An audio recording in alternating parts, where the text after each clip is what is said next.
Hello, my name is Malak Arif. Welcome to Bridging the Generation podcast, where we are connecting the new with the old with the new, and we are bridging the gap in hip hop, R&B, and jazz. And today, I have a very, very, very special guest. This woman right here is one of the most influential women in music history, one of the most influential women in Black music culture. And it's an honor to have her on this platform today. Welcome to the platform, Miss Dyana Williams, the one and only. Honor and pleasure to be with you. No doubt, no doubt. Well, thank you for being here on the platform. I want to talk about your illustrious career. I've been following you. I'm talking about at least for the past 20 years. And I've heard nothing but great things about you. Reading excerpts, me being a music guy myself, someone who's very influenced by what you have brought to the culture. I could do nothing but applaud what you have accomplished in the music industry. So, with that being said, I would like to go from the beginning.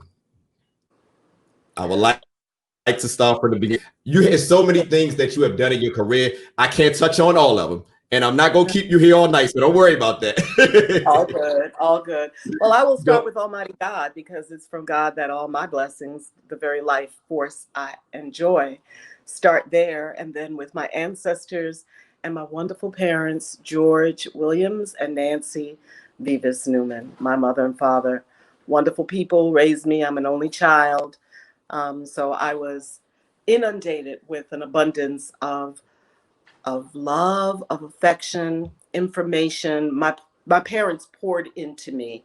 I'm a great example of what happens when a child gets a lot of attention and love and interest, and that's what my parents gave me. Encouragement. They were big on telling me, especially my father, that I was capable of doing anything that I set my mind to. And that was wonderful to give me that level of confidence at a very young age, and it stayed with me all my life. That's beautiful. That's So beautiful. New York, I was born in New York, raised in Yeah. the Bronx, Puerto Rico, and Bayamon, and Harlem.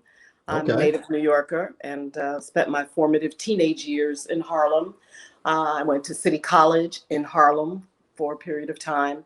But my love for radio and music was fostered in New York. So, Okay.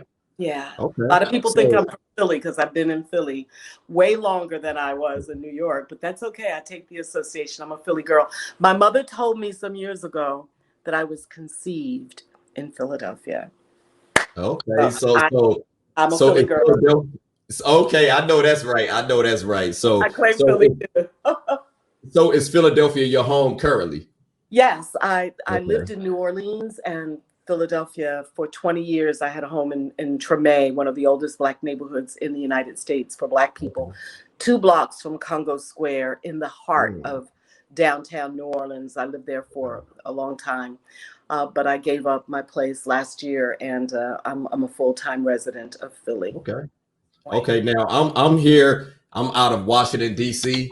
Oh, and Chocolate City. Well, yes, yes, and you what I've have read and what I've researched, you had an illustrious career here in Washington D.C. Working for WHUR, working with the legendary Bob Nighthawk Terry. So tell us a little bit about that experience.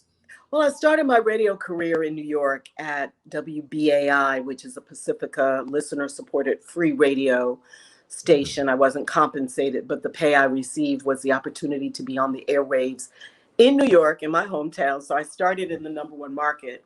But my very first paid job, where I was getting a check on the regular, and it was not a lot, but I was grateful, was from WHUR 96.3, the home of the original Quiet Storm, as created by my best friend, Kathy Melvin Heaton. Lindsay. Yeah, but Bob Nighthawk Terry and John Paul Simpkins. John was the general manager, and Bob Nighthawk Terry was the operations manager. Legendary in the movie Talk to Me. If folks don't know it, check it out. Bob Cedric Nighthawk Entertainer played him. Cedric the Entertainer played Bob Nighthawk Terry, and he is the gentleman who gave me my break in terms of becoming a full-time professional. And that was also when I gave birth to Ebony Moonbeams, the radio personality. I was on in the evening, 8 o'clock at night. So Okay. DC, Chocolate City, Yeah. DC loves good music. Oh, it's more than just go-go in DC. Okay. Oh yeah. Ooh, you're familiar. You're Yeah. definitely tapped in. You're I was definitely on the tapped in. air in 1973. Go-go was at it was at a height. Chuck Yes. Brown, the Soul Searchers, EU. There was a whole, you could Yes. go to a club on any given night and see one of the Okay. go-go bands. And this Okay. was 1973, just to give you some perspective. Okay. So what led you from leaving New York, coming to Washington D.C.? A check. I know that's right. I know that's right. I know Well, that's right. So this was my first professional job on the yeah. radio, and Bob Nighthawk Terry offered me this position on the eve of my 19th birthday. So Okay. I borrowed money from my mother, Greyhound, Yes. because I was broke. I didn't have a job. I had dropped out of college, Right. and went down to DC, had my interview with Bob Nighthawk Terry. He Okay. hired me on the spot. The next day, I turned 19.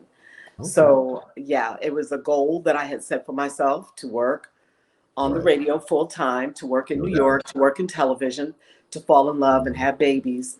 All of that. The goal was 5 years. I think I knocked it out in 3.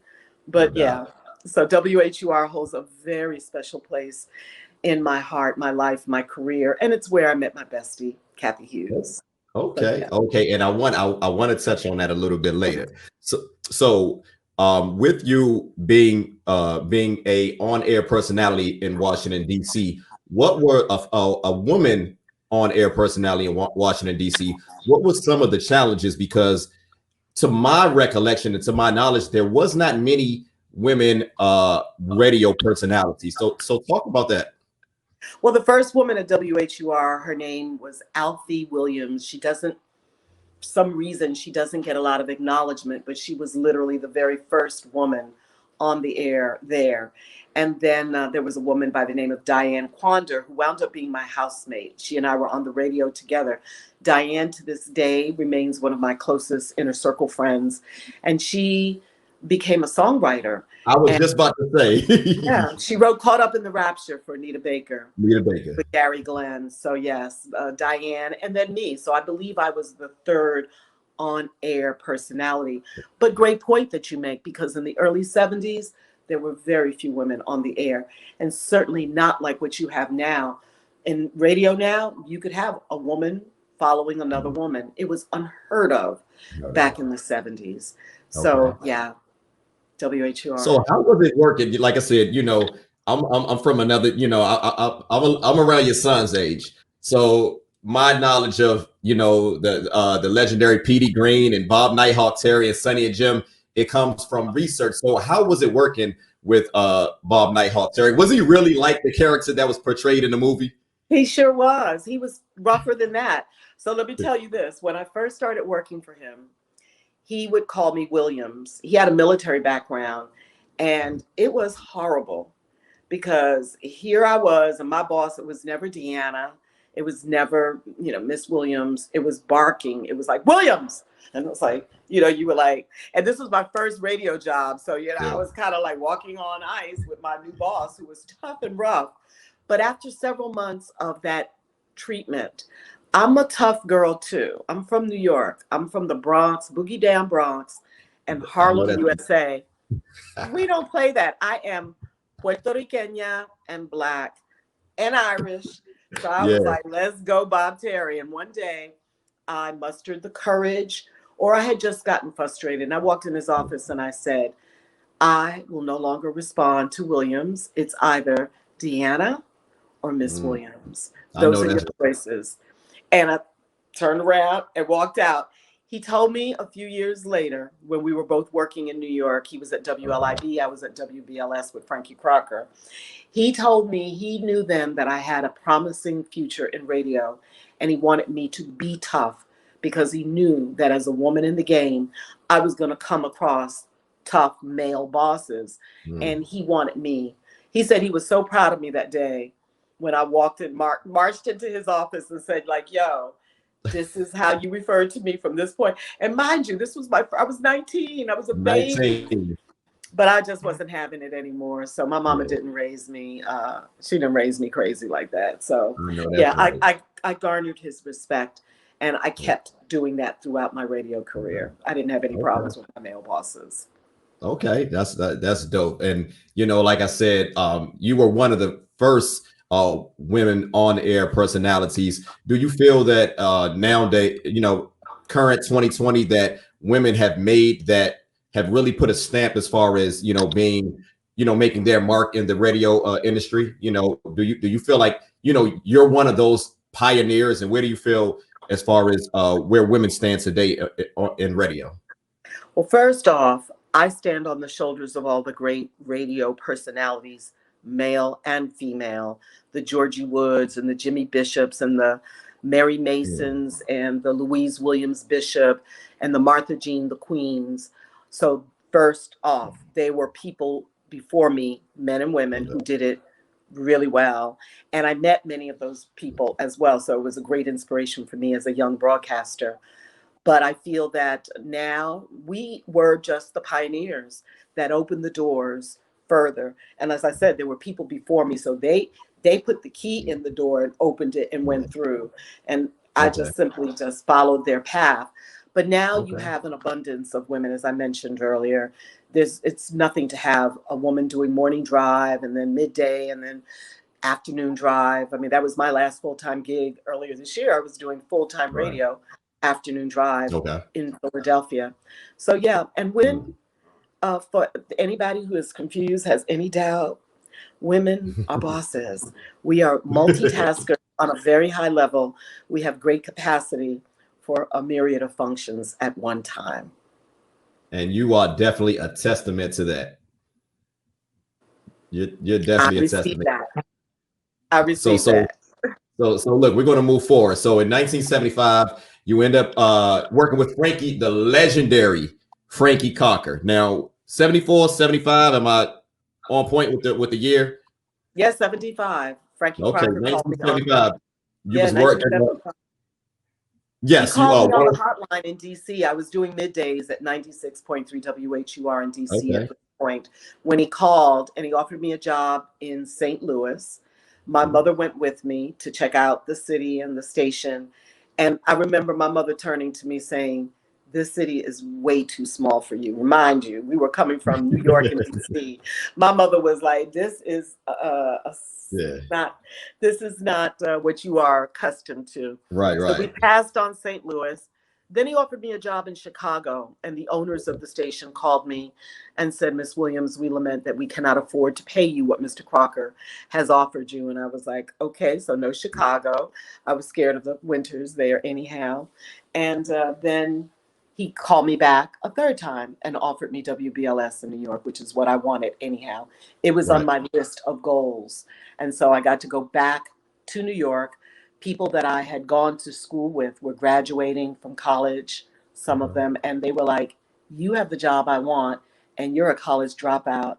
And I was like, "I don't know what to tell you, but I, I got the job." So I did No doubt. overnights at WBLS in New York, and that was an exciting, wonderful Okay. period of time musically as well. Okay. And So Frankie we're Crocker, talking. I'm a graduate of Frankie Crocker University. I know that's right. The legendary one and only Frankie Cocker. That's dope. That's dope. So, also, around this time, a lot of people may not know this, but you are the ex of Mr. Kenneth Gamble. Um, the Yeah. legend, the legend Kenneth Gamble, and you guys share three children together. We have So three children and a 6-year-old grandson. Our grandson just turned 6 this past weekend. Gamble called me last congratulations. night. We're really good friends. It's what love should be. It should Yeah, transform. If the Eros part doesn't work, yeah, grab onto the part that the yeah, friendship part. no And that's doubt, what he and I've done. We are family. He is the head no of my doubt. family. Our children are grown. We have 2 sons, and our baby is a girl, a daughter. She's grown. Her birthday is next week. She's a Okay, singer songwriter, a painter. yeah. My youngest son, her name is Idea Gamble. She's a Got recording a got a song out right now. Yeah, she's got a whole album out on Sony Legacy, Yeah. and her father also produced and co-wrote with her and Ben Ford. So it's one of his most recent recording projects with our daughter. And our middle son is Issa Saladin. He's a painter as well, a fine artist. And then our Okay. oldest son, Khalif Gamble, he also produces and co-hosts his father's podcast, and they've got some exciting news coming soon. But our oldest son works very closely with his dad, helping Okay. to manage his business affairs. That's So dope. yeah, That's three dope. kids. So talk to me about that experience. Just, when you were, what the experience in being in Philadelphia, working around Philadelphia International Records. I mean, talk about that experience. A very heady experience, I might add, because you would walk in. First of all, there were all these gold and platinum plaques from the floor to the ceiling, one big wall. In all the different rooms, there would be the different teams of songwriters. So you might have Tom Bell and Linda Creed in one room working on songs. Then you would have McFadden and Whitehead in another room. Then there was Dexter Wansell and Cynthia Biggs. All of these incredible songwriter, producer, artists. You would walk in the studio. I remember walking in the studio one day, and Gamble was putting the strings on the OJ's Stairway to Heaven. And Mm. so my very first time visiting Philadelphia International Records was with Jean Carn, who was signing with Gamble and Huff this particular trip. And she invited me to go with her because I had met Kenny Gamble in DC when I was on the air still. And I had Okay. hosted an OJ's concert, and literally laid my eyes on that man, and it was like thunderbolts, heart pace quickening. My palms were sweating. I was like, oh my God, it's him. It's my man. It's my man. And we were friends for about a year. He was still married to Dee Dee Sharp, who did the mashed Mashed potatoes. potato time.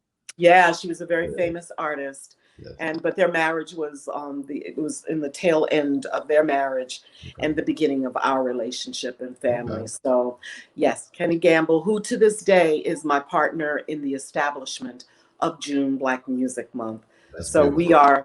we not only did we create, with the grace of God, some beautiful people, our No children, doubt. Khalif, No doubt. Saladin, and Idea, and our No doubt. grandson, Luke Starr. But we have part of our legacy as two people committed to the preservation and promotion of our culture is June Black Music Month. I So like that. That's beautiful that you guys, even though you guys are no longer together, you guys still share this bond through music and through the love of our culture.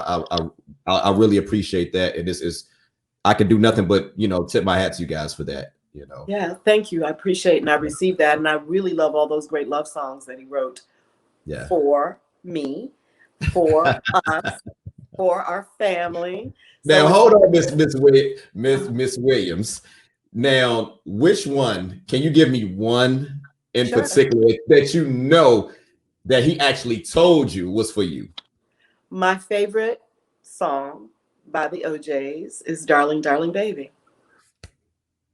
Classic. Another one that's lesser known by Teddy Pendergrass, who today we're commemorating. I know we're recording, but today is the anniversary of Teddy's passing, 11 years. Teddy was my neighbor and my best male friend for many years.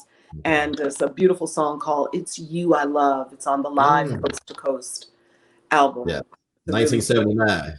oh, I'm not good with years, but Oh, that okay. I know it's on the live album. it's on the So, live Coast to Coast album. Yeah, and it's one of my favorites. Like I said, a lesser known Teddy yes. song, but Yes. it's about the essence of our relationship at that time. So So yeah, and then Let's Make a Baby, Billy Paul. He wrote that Billy for our Paul, first son, Khalid. Khalif Me and Gamble. Khalid are around that. Me and him are like a year apart. Okay, yeah, that Yeah. was Khalif's song, Yeah. and I, so I, I yeah, believe we talked on Instagram one time, and I believe he was born in Washington, D.C. he was born at Howard University Hospital, as That was same hospital I was born in. my second son too, Saladin. You were born there too? Yeah, I was born out. Yes. Okay, yeah, I you're was a born. true DB. I'm a year after Khalid because he put me on to. I visited Philadelphia this summer and he told me about this restaurant on South Broad Street, Ishkabibbles. Oh, Ishka Bibbles, yeah. Yeah, Ishka Bibbles is on South Street. South across Street. from I'm the sorry. TLA. Yeah. Okay. Okay. Look at that. So, Yeah, you've been to Philly. So yeah, yeah. Khalif and Saladin were born at Howard University Hospital. Okay. I have a Okay. lot of history with Howard University. Okay. So I just want to add, I'm not going to stay on this too much. We're about to get back to you. But before I go, before we finish talking about Philadelphia International, like, do you feel that Philadelphia International get the respect that it deserves? Because when we think of Motown and Stax Records and all these great these great entities in music, a lot of times we don't think about Philadelphia International. And what I have noticed through my research, I have never seen anything like that before and anything like that since, as far as a songwriter and producer running the label and writing and producing songs for every marquee artist. Yeah, you are correct. 100% plus accurate on that statement. Philadelphia International Records has not been as exploited as the Motown sound and story, also the Stax record story. But I will tell you this much, things are in the works. And Mm. I believe in the foreseeable future, you will be No, hearing and seeing more about the contributions of Kenny Gamble, Leon A. Huff, and Tom Bell. no So doubt. Tom Bell's got a birthday coming up, January 26th. So these three legendary songwriter, producer, composers, arrangers, because Tom is a great arranger, they Right. are still partners to this Wow. day. And I will say, on paper and in actual, they are Wow. probably one of the most enduring business partnerships in the history of recorded music, I totally especially I agree. know on the Black side, but I don't know of too many other, maybe the Rolling Stones. They old as Yeah. dirt and they've been together a Yeah. long time. But Gamble, Huff, and Bell are still partners. Mighty Yeah. Three. Mighty They Three Music. owned property together on Broad Street. They were among the first Black owners of property, along with Father Divine. And they also, as I said, still together. So they are celebrating, commemorating their 50th anniversary, No which I doubt. believe is this year next, coming Okay. up. So yeah, All right. great company. And Yeah. it also set the template for Gamble and Huff are very vocal about their admiration and appreciation for Berry Gordy and Motown. They loved and they patterned Philadelphia International after what was going on at Motown when they went to Detroit. Gamble's Right. first plane ride was to Detroit to go to Motown. They were being looked at to become staff writer producers, Right. but they saw what was going on, and Gamble was like, yo, Huff, we're going to go back to Philly and do this ourselves. Yeah. And Yeah. that's when they established Philadelphia International. They had a Gamble Records. They'd had a few smaller labels in Right. like, say, 60s, the late 60s, 1968. They were on fire. Jerry Right. Butler, Only the Strong Survive, Only the Strong Iceman Survive, coming. Never Yeah. Gonna Give You Up, Hey Yeah. Western Union Man, all of my favorite songs. The Yeah. Intruders, Cowboys to Girls, Right. Dusty Springfield, Brand New Mm. Me, which was later recorded by Aretha Franklin. Right. I'm Gonna Make You Love Me, recorded by Diana Ross and the Yeah. Supremes Temptation. and the Temptations, written by Gamble and Jerry Ross. Jerry Ross. Huff. And that was also on a TV special that everybody was glued on. Yeah. So they Yeah. were on a real, like, late 60s. But then in 1971, they established Philadelphia International Records. And they dominated the charts in the 70s, of course, the beginning of the 80s to the mid 80s, until Teddy Yeah. Pendergrass had his car accident. Yeah. Yeah. I would say it was the beginning of the decline of Philly International's run. I would also like to add to that, as far as record companies. Like, when I said I've never seen anything like that, when you mentioned Berry Gordy, he's heralded in as far as in Black music, but as much as I love and respect Berry Gordy, as he deserves to be honored and revered, he did not write songs for the marquee artists like Gamble and Huff. Right. Like, now he wrote a couple of songs. He wrote some songs. Yeah, he wrote for Jackie Wilson. Right. But what I'm saying, Gamble and Huff wrote about 80 to 90% of the hits while running the label. Yes. And these guys were in their 30s. They were younger than me. Yes. And I Yeah. just, do you ever think back like, wow, how did these guys pull it off being so young? Well, I was there, so I know how they pulled it off, and I lived with Kenny Gamble, so I know how he pulled it off. My good home cooking, my good home cooking, and my good home loving. I know that's right. I know that's right. Let I me know stop. that's right. Let me I know stop. that's I'm right. playing. No, but they are very prodigious talents. And Gamble, great business acumen. He did not go to the Very. Wharton School. He did not come from a wealthy family. His mother worked multiple jobs and a single parent. I know more about his background, obviously, than Huff, but he really was very business minded. And he is the one who orchestrated many of the deals that were proved to be very financially successful, prudent for Gamble Huff Bell and the label. But Okay. Tommy Bell went on to produce the Stylistics, the Spinners. Delphonics. Denise Williams, Johnny Mathis. So anything that he wrote, Gamble and Huff participated in that. Yeah. Same thing with Tommy. They had Mighty Three Publishing together as Okay. partners. So yeah, and look at the label that they created: Lou Rawls, Gene Carn, Phyllis Hyman, the OJs, Harold Melvin and the Blue Notes, from which Teddy Pendergrass came. Yes. He Yes. originated with them as the drummer.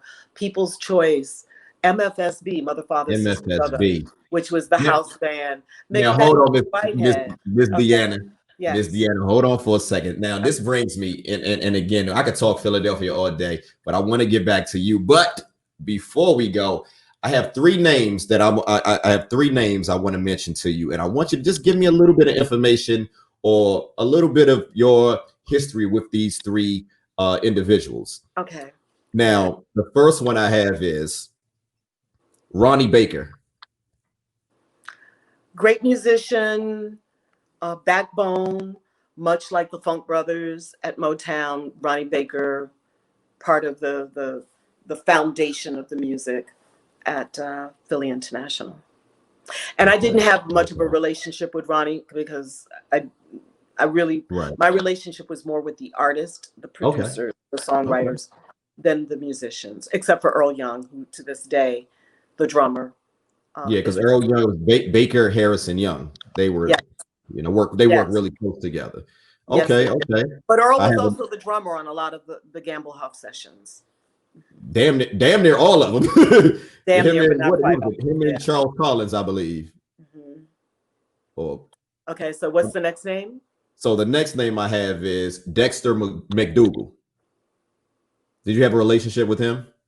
No, Dexter Oh, Wanda. Weldon Weldon McDougal. McDougal. Yes, I did know Weldon McDougal. I met him very early. And yes, he was a photographer and documented a lot of what happened at Philadelphia International. I can't wait to see more of his photographs. Yes, Okay. he's no longer physically with us, but yes, I knew Weldon as well. Now the last name is someone you just mentioned earlier, Mr. Tom Bell. I absolutely adore Tommy. He's a funny guy. He's got a lot of jokes. He's very witty and charming, and I love him. He was born in Jamaica, raised in Philadelphia, so he's got a Caribbean Jamaican sensibility. But one of the greatest songwriter, producers, arrangers. He reminds me of Charles Stepney, who did the Earth, Rotary Wind, and Connection, Earth, Wind and Fire, Minnie Riperton. He produced that great "Come to My Garden" album that is my favorite of all time. Oh, you definitely worked in radio, Mrs. Deanna. You know your stuff. Yeah, but I love this music. We're talking about great people. So Tom Bell has my admiration as a fabulous arranger producer. I mean, I was listening to Denise Williams' "Silly," that album that he did with her recently, and Johnny Mathis, "Life Is a Song Worth Singing." I love his arrangements. And then, hey, the Spinners, the Right. Stylistics. Let me go Yeah. back even further. The Delphonics. The Delphonics. Yes, All yes. that great syrupy, Right. ultra melodic Very. strings, and just make your heart just Tom Bell did that. So Did you? I have a wonderful personal as well as musical relationship with Tommy Bell. That's awesome. That's awesome. Just being living, when I listen to the music of that era, I can it takes me back, even though me and your son around the same age, but it feel like I was there. So, Well, you know, damn, how old are you? That's like the third time you've said that. I How was, young are you? I was born in 77. Okay, yeah, you're a year old younger than my oldest son. Yeah, that's what. Beautiful. Yeah, we talk. Okay. So anyway, I'm gonna keep it moving. But I told myself, I said if I ever get the opportunity to talk to Mrs. Deanna, I would love to tell her that, tell her that, and just hear her experience, just living that moment like you were there. And it saddens me because I recently went to Philadelphia, and the 309 South Broad Street, the building is no longer there. And I got a chance to go back in 2013.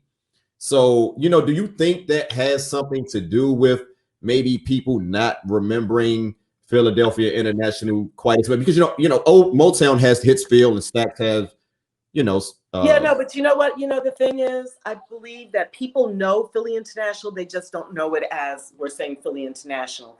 They know the 3 degrees. When will I see you again? They know Phyllis Hyman. I can't stand this living all along. They know the songs. They may not know that it came from one collective label under Gamble and Huff. But as I said, they were so busy doing the music, running the company. They weren't. They weren't branding or marketing themselves how do you do quite. that? I They can't. because they were doing so much, but the I, songs people know, and they had a phrase. They said, "You'll never forget our tunes." So you'll never find another love like mine yeah, by yeah, Lou Rawls. It's a yeah, classic pop song. yeah, If you don't know me by now, Simply Red re-recorded, yeah, and that's probably one yeah, of their biggest songs, other yeah. than Holding Back the Holding More Back. about it, yes, yeah. Yeah. So their songs, the thing about Gamble Huff and Tom Bell is they have written classic music. Many of the songs that we've been discussing were written in the 60s and 70s. And it is Wow. the 21st century, and people are still listening to, covering, and here we go. This generation of artists are sampling everybody from Kanye West Hmm. to Nelly. Yeah, they yeah. they have been sampling the music of Tommy, Kenny, Yeah. and Leon. So Okay. that's why I say they may not know, folks, that it's the music that came out of this aggregation of great interracial musicians with MFSB under the guidance of 3 Black men: Tom Bell, Kenny Gamble, and Leon Ahuff. Yeah. Hey, they did it. And Yeah. timeless music. You're I blessed can't to wrap get to my write brain one around timeless it. song, but It's imagine hundreds. That's what they've done.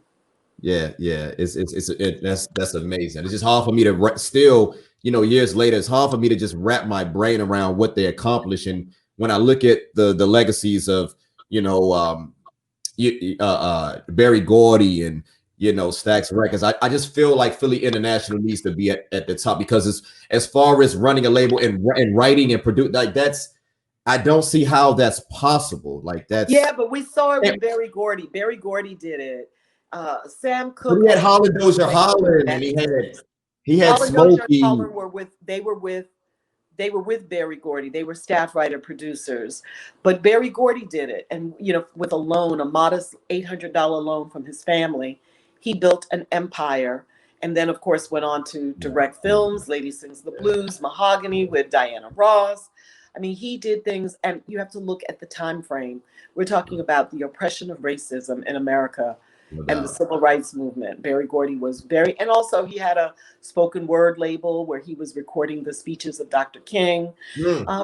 Very, very legendary. And also Stax with my dear friend Al Bell was doing Out incredible there. things with the Staple Singers and Carla Thomas and her father Rufus Thomas.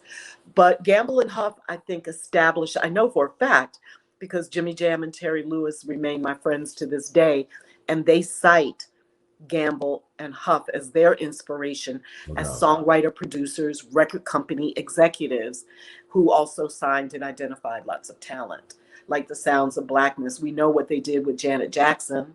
I mean, she wasn't signed to their labels, Flight Right. Time or Perspective, but they produced her hits that some are now 30 years old. Can you believe that?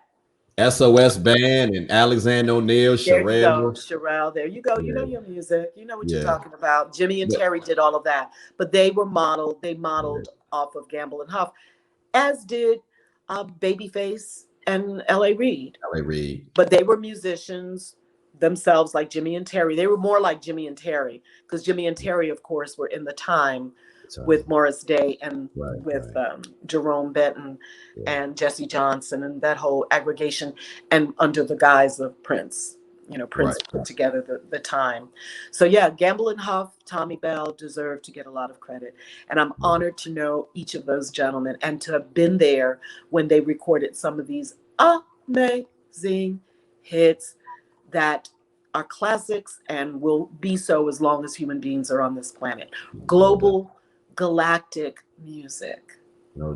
So anyway, so as we're talking about this great music, I know a lot of us are familiar with your work at WDAS Radio. How important do you feel, with a lot of your work at WDAS Radio? How do you feel we as a people? How do you feel as we as a people do as far as preserving Black music and Black music culture? What is your take on that? Well, WDAS was a wonderful experience because it was a Black-owned. Again, I've worked at Black-owned radio stations. I've had the good fortune of doing that most of my career. So you figure WHUR, owned by Howard University, Black-owned. WDAS was Black-owned at the time that I worked there in the 80s. I worked there throughout the 80s, 80 until 89, going into the 90s. So it was wonderful to be at a radio station where the emphasis was on culture and the community. And I'm big on that. So it was an honor to be at a radio station like WDAS. And the same thing with Urban One. I've worked with Kathy Hughes pretty much since the inception of her companies, and Black-owned, again, by a Black woman, Urban One. So I worked at Urban One for a good long time. And so I love working for Black folks. And the other thing is, I'm on the board of the National Museum of African American Music in Nashville, Tennessee. In fact, our ribbon cutting ceremony is happening soon. And there is a repository for our culture, for our history, from the 1800s until now. Many people say, why Nashville? Well, why not? The Fisk Jubilee Singers, who were the first major ambassadors on a global level in the 1800s, came out of Nashville from Fisk. Okay. And also a great tradition of gospel music and R&B. And so it is truly Music City, not just because of the contributions of country people, but Black folks have made enormous contributions to music in Tennessee, in Nashville. The museum is on 5th and Broadway in the heart of downtown Nashville, across from the Bridgestone Arena, and on the other side across from the original Grand Ole Opry. So I sit on the board. I also co-chair with entertainment attorney LaRon Rogers, the Music Industry Relations Collective. It's a group of about 45 music industry legends, from Gail Mitchell, who is the Black music editor at Billboard magazine and has been there well over 20-something years, to Angela Yee, who was just installed into the Radio Hall of Fame, Broadcasters Hall of Fame, with DJ Envy and Charlemagne. Angela Yee is part of my collective. So it's a great group of people who are like me, like-minded, committed to the preservation and promotion of Black music and culture. So yeah, I'm really excited about it. And I encourage everybody to check out blackmusicmuseum.com to learn more about our movement and to join, become a member, and support this institution that will need all of our support. So I'm really proud of my work with the museum. Now, was this connected to when you and Miss Sheila Eldridge, you guys started the Association African American Music Foundation back in 1990? Was this the culmination of that? It is part of it. Good question. IAM is the acronym for the International Association of African American Music. We literally produced the annual Black Music Month event every June. And we also went overseas to London I produced a USO tour with Philip Bailey of Earth, Wind and Fire. We visited 5 military installations and Guam, along with other musicians, Frank McComb and some other groups. But we used to produce music conferences, seminars, panels, a black tie gala. We honored everybody from Albertina Walker, the great gospel singer, Charlie Atkins, the choreographer for the Temptations, to Nina Simone, maybe a year or so before she made her physical transition. So I love the work that we did with I Am for straight, maybe 14, 15 years. Okay. We did a lot of work and a lot of preservation of culture. And that's also where I petitioned Congress to establish June Black Music Month officially in the annals of legislation in Congress, and successfully was able to do that during the Clinton administration. Jimmy Carter was the first American president to say June is Black Music Month, and that happened June 7th, 1997. I'm sorry, June 7th, 1979. I thought you said you wasn't good with years. Well, that one I remember. I was sitting with the president. I was his guest. Gamble and I went as a couple, and it was a pretty heady event. Evelyn Champagne King, Billy Eckstein, Chuck Berry performed with Sarah Powell Jordan, and Dexter Wansell was the musical director. It was something not to forget.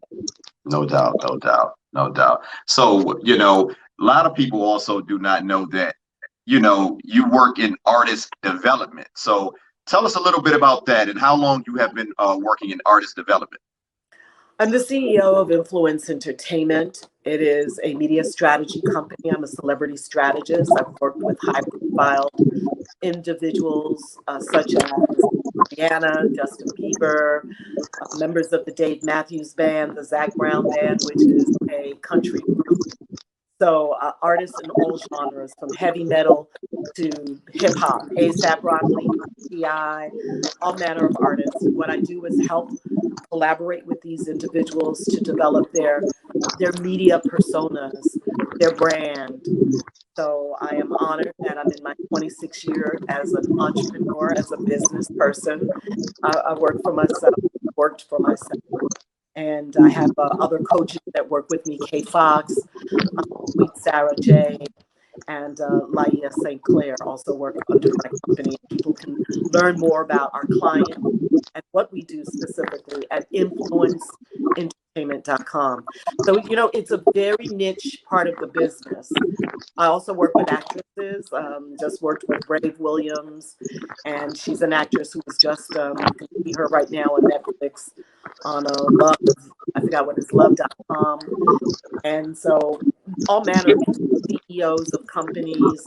And as I said, we do message development and help them present their best person publicly. Now, with your many years working in the music industry, you know, you've seen the advancements in technology as far as, you know, the internet and social media. How important do you feel it is as far as do you feel that experience has helped you become successful as far as being a media strategist? Not necessarily. I was doing coaching well before the internet became a factor. You know, 26 years ago, the internet was not in full swing as it is now. So it is merely a tool to connect with people, fans, admirers, supporters. And so it is a very important tool. And my clients and I talk about the execution of good social media. I had a client, I had to tell her to stay off of social media for a month because she was always fighting with people. Her social media was very negative. People just felt like they could say Don't tell us her name. Don't tell us her name. I'm not telling her name. And but even now when I do my social media, I don't have negative social media. You know, some people are like, oh, I get into fights and arguments. That's not the case. My social media is very positive, nurturing, uplifting, and that's my part of my brand, part of what I teach with my clients. So social media is, you know, human advancement. I'm with it. I'm grown. A friend of mine was saying, wow, you're doing pretty good for a woman in your late 60s with social media and the computer. And I was like, I'm in business and I am of these times, so it is important to stay up as best as possible as you age, because things are changing rapidly and they're going to change even more. So I am not one left behind. I'm a forward-thinking individual. So now, when you initially, got into the music industry, what was your vision? What did Dyana Williams wanted to become? Because you've worn so many hats throughout the years. But what was your initial vision when you got into the music industry? I mentioned earlier that I had a 5-year plan that I established when I was 18, and one was to get a job in radio full time, 2, to work in television, 3, I wanted to work in New York, the #1 market for radio, television, for broadcasting. 4, I wanted to fall in love and have a family. And all of those things were accomplished within 3 years of me establishing those goals, pretty much 3-4 years. So my initial desire was to be on the radio. I love music. I wanted to be a musician, but I failed terribly at being a musician. I played. No, hold on. I gotta stop you, Mrs. Williams. I did my research and come to find out that you worked under the legendary Jimmy Heath. I studied with Jimmy Heath. I was a student of Jimmy Heath in the Jazzmobile program. Jimmy Heath, one of the who passed, transitioned not long ago, of the legendary Heath brothers from Philly. But yeah, Jimmy Heath was my flute teacher. He introduced me to his son, James Mtume, who did Juicy Fruit, one of the most sampled songs, Biggie Small. Hold on. James Mtume is Jimmy Heath's son? Exactly, yes. I'm embarrassed. I never knew that. Well, you're still young and you know a lot about music, but the beauty of life is that we get to learn every day. And that's a great thing. Knowledge is power, and you're just accumulating as you go along.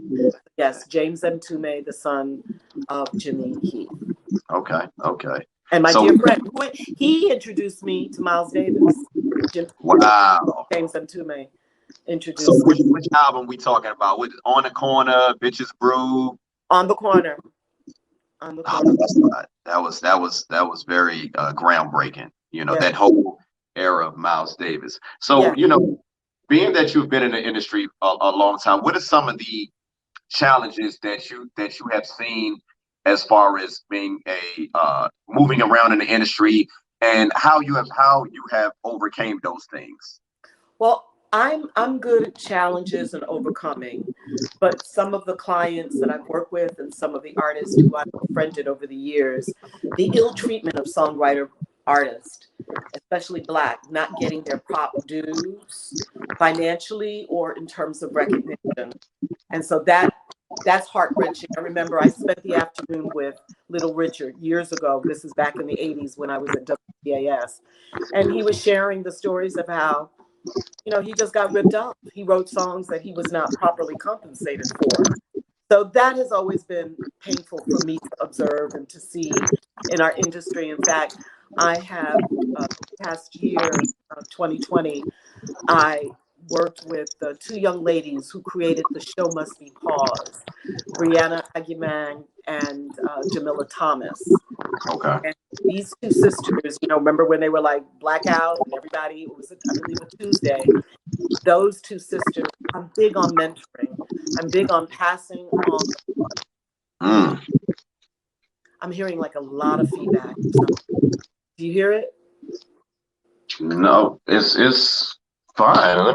Just give me a second. You sounded pretty good. I don't know what. How about now? Okay, let's see. All right, no, I don't hear it. Well, how about now?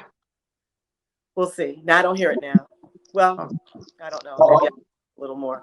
But anyway, I value mentorship and mentoring young men and women. And so one of my mentees is the vice president of Live Nation Urban, Brandon Pankey is his name. I met him as a student at the University of Pennsylvania, and now he's running things along with Sean G. So I love seeing young people excel and also take some of the energy that I have for Black music and Black artists, because they're the next generation.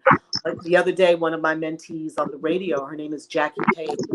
She's on the air in DC. Do you know Jackie Page? No, no. She does middays on, I want to say on. Hold on. Of course, yeah.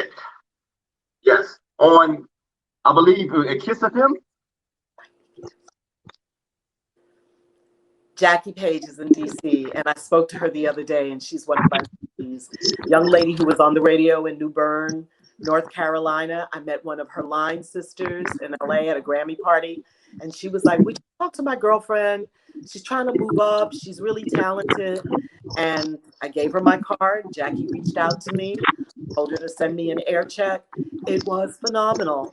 And I passed it on to my then boss, Cole Tyner, who was McCoy Tyner's nephew. He's the vice president of programming for Urban One. And he heard what I heard, talent, and now she is doing middays in DC. She's on in a couple of other markets. I think she's in Charlotte and a couple of other markets. But I love mentoring. That is our obligation, to mentor those who are coming behind us, beside us. It's very important to me. So now, do you feel as we as Black people, do you feel this as a culture, Black and Latino people, do you feel that we preserve our culture? Because, you know, we have a lot of people that we have a lot of different people and entities that come into the culture, but they do not give back. So, as you know, with you being in the industry for so many years, do you feel that we as a people do our best to preserve the culture? Because I know with everything that you have done and people like yourself, but what is your take on that as far as preserving our culture? Monolithic. Black people are not monolithic. We all do different things. And to answer your question, yes, there are great people like Deborah Willis, who's one of my most admired people. She's a great photographer, documentarian, great work. Dr. Henry Louis Gates. I was watching Finding Your Roots the other night, which is one of my favorite shows on TV, because it deals with the origins of who you are, where you come from, and your people. It deals with DNA and it deals with genealogy. So there are people all over. There's a wonderful program, Juliana Richardson in Chicago. It's called the History Makers. It is a repository of people in every strata that you can think of: sports, entertainment, business, education, science, STEM, all of that. It's called the historymakers.com. So there are lots of people who are on the regular preserving our culture and our history. I have to be among those people.